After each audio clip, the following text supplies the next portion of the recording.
ಓಂ ಶ್ರೀ ಗುರುಭ್ಯೋ ನಮಃ. ವಸುದೇವಸುತಂ ದೇವಂ ಕಂಸಚಾಣೂರಮರ್ದನಂ ದೇವಕಿ ಪರಮಾನಂದಂ ಕೃಷ್ಣಂ ವಂದೇ ಜಗದ್ಗುರು. ಪರತ್ಪರ ಯೂಟ್ಯೂಬ್ ಚಾನಲ್ನ ಎಲ್ಲ ವೀಕ್ಷಕರಿಗೆ ಸ್ವಾಗತ.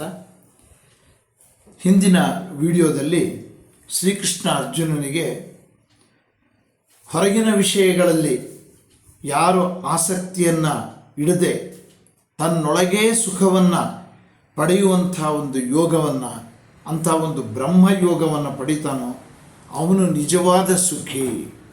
ಅವನಲ್ಲಿ ಆ ಸುಖ ಅನ್ನುವಂಥದ್ದು ಅಕ್ಷಯವಾಗುತ್ತೆ ಅನ್ನುವಂಥ ಮಾಹಿತಿಯನ್ನು ತಿಳಿಸಿದ್ದ.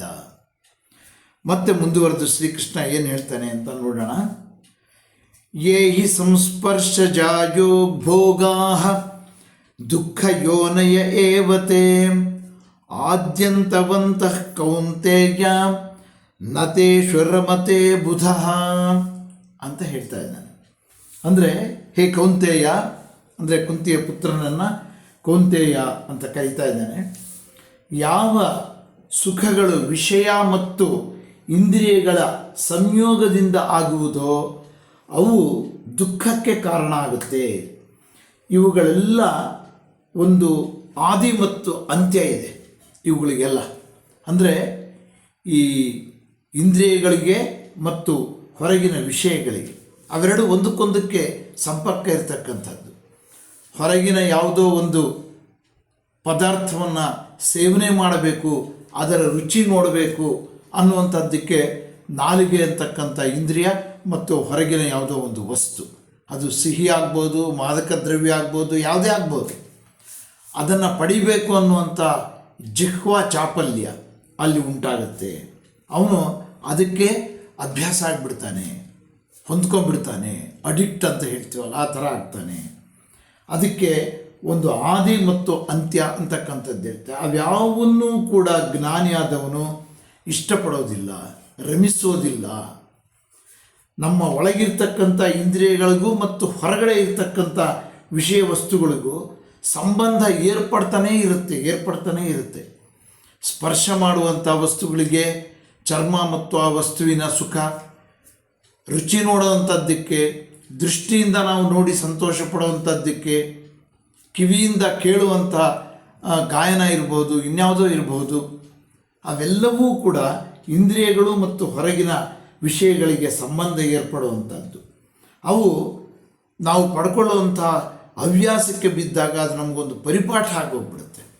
ಕೊನೆಗೆ ಅದು ಸಿಗದೇ ಇದ್ದಾಗ ಅದನ್ನು ಪಡ್ಕೊಳ್ಳೋದಕ್ಕೋಸ್ಕರ ಏನೆಲ್ಲ ಕಷ್ಟಪಡ್ತೀವಿ, ಇದ್ದದ್ದನ್ನೆಲ್ಲ ಮಾರಿಕೊಂಡು ಆ ಕಷ್ಟನ ನಾವೇ ಸುಖ ಅಂತ ಭಾವಿಸಿ ಹೊಂದೋದಕ್ಕೆ ಶುರು ಮಾಡ್ತೀವಿ.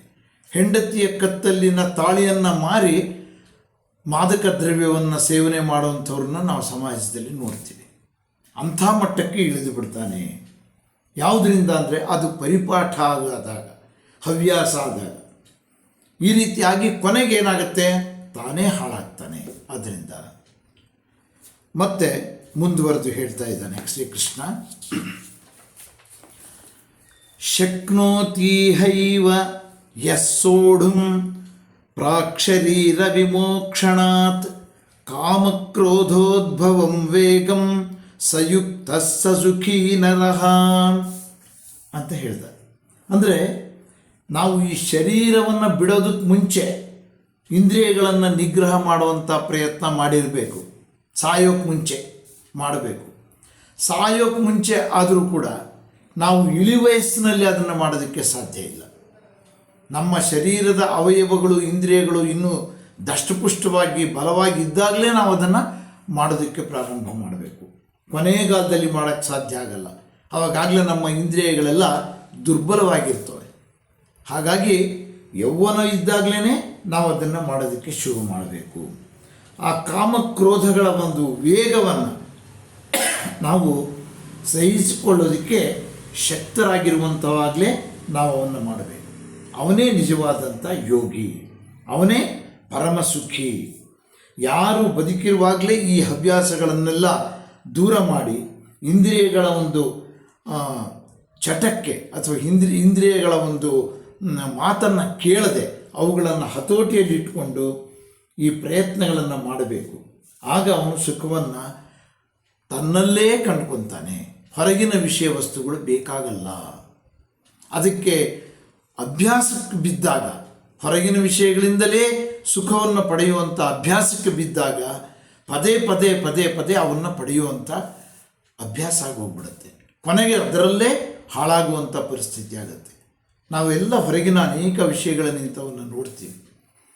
ಹಣಕಾಸಿನ ವಿಚಾರ ಇರ್ಬೋದು, ಹಲವಾರು ಮಾದಕ ವಸ್ತುಗಳು ಇವೆಲ್ಲ ಇರಬಹುದು. ಅಂಥವುಗಳನ್ನೆಲ್ಲ ಪಡ್ಕೊಳ್ಳುವಂಥದ್ದಕ್ಕೋಸ್ಕರ ಏನೆಲ್ಲ ಮಾಡುವಂಥ ಮಟ್ಟಕ್ಕೆ ಇಳಿತಾನೆ.